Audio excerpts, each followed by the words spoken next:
Olá, mais uma vez eu entro na tela do seu computador e hoje para discutir uma questão polêmica que chegou ao Supremo Tribunal Federal através de um recurso extraordinário. O recurso extraordinário é interposto pelo Estado do Rio Grande do Norte contra uma paciente.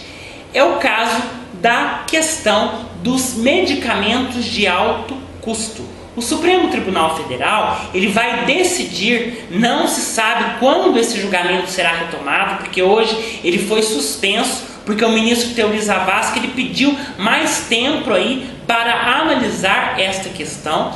Então o Supremo Tribunal ele vai decidir se os governos dos estados são obrigados ou não a fornecer remédios de alto custo para as pessoas que precisam e que não possuem condições financeiras para adquirir. Tá? Então, o Supremo Tribunal Federal ele vai resolver aí esta questão.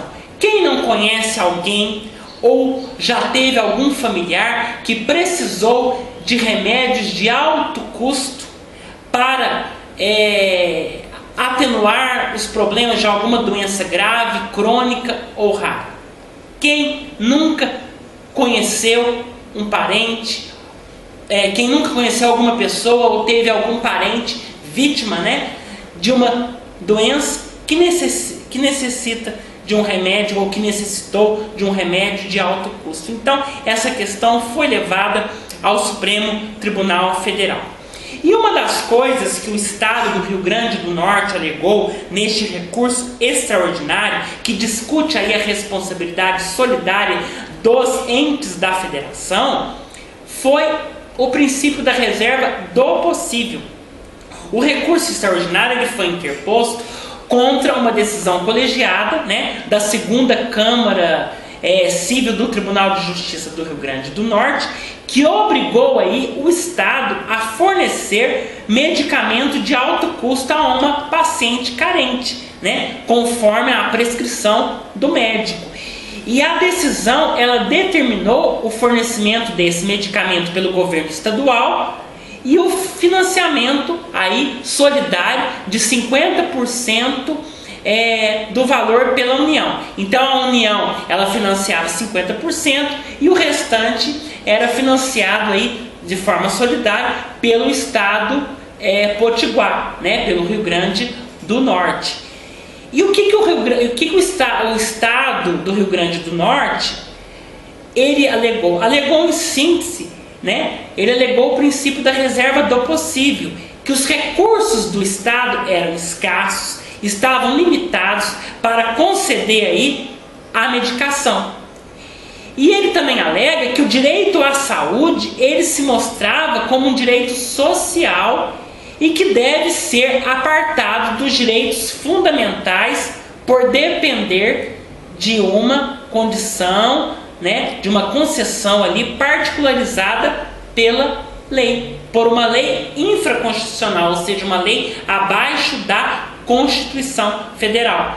E aí está em discussão o que? O artigo 198 da 196 e 198 da Constituição Federal, o artigo 5º e o artigo 6º. Então, esses artigos da Constituição Federal, eles estão sendo aí discutidos nesse recurso extraordinário. E esta decisão, ela é de repercussão geral.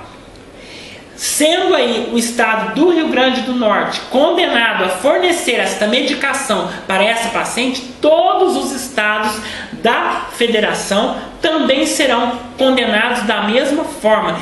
Aí serão 26 estados e o Distrito Federal que serão aí condenados a oferecer obrigatoriamente medicação de alto custo a pessoas que necessitam desta medicação e não possuem condições financeiras de arcar com o custo desta medicação. Agora é o seguinte, houve aí o voto dos ministros, inclusive o ministro Teori pediu a suspensão, e ao votar o ministro Barroso Luiz Roberto Barroso, ele votou, ele defendeu uma atuação restritiva do poder judiciário. Ele defendeu ali, como regra geral, o não fornecimento dos medicamentos. Ele defendeu que os medicamentos não poderiam ser fornecidos àqueles que não estivessem listados pelo SUS, e a liberação só poderia ocorrer por decisão judicial em cada caso concreto. Só deve ser possível numa situação excepcional, numa situação excepcionalíssima. Então, o que ele propôs? Ele propôs, durante o seu voto, uma série de requisitos para que pudessem ser fornecidos essa medicação de alto custo: a incapacidade financeira do paciente, a prova de recusa do órgão técnico em incorporar o medicamento no SUS, a inexistência de substituto terapêutico na rede pública e a eficácia do remédio para tratar da doença, e que o custo seja imposto à União por ser o ente responsável por incorporar o medicamento ao SUS. Então, ele defendeu que a União seria a única responsável, porque ela que tem a competência, ela que é a responsável por incorporar o medicamento no Sistema Único de Saúde, tá? E outro voto foi do ministro Fachin, que foi aí o terceiro a votar. E ele disse que também, para liberar, teria que ser de forma excepcional, ou seja, só deve ocorrer em quais situações? Se houver prévio pedido ao próprio SUS, haver receita por médicos da rede pública com indicação do remédio e ter uma justificativa da inadequação de outro tratamento da rede pública, e haver aí um laudo médico que indique necessidade, estudos e vantagens do tratamento. Então, diante dessas diferentes propostas, o ministro Marco Aurélio disse que o voto dos dois dificultariam aí o fornecimento da medicação por decisão judicial. E ele ainda ridicularizou ainda o voto deles, ironizou, dizendo que os cidadãos que vieram ao judiciário buscar lã estariam saindo de lá tosquiados. Então, esse foi aí o primeiro momento, os primeiros votos dos ministros do Supremo. Essa questão ainda será voltar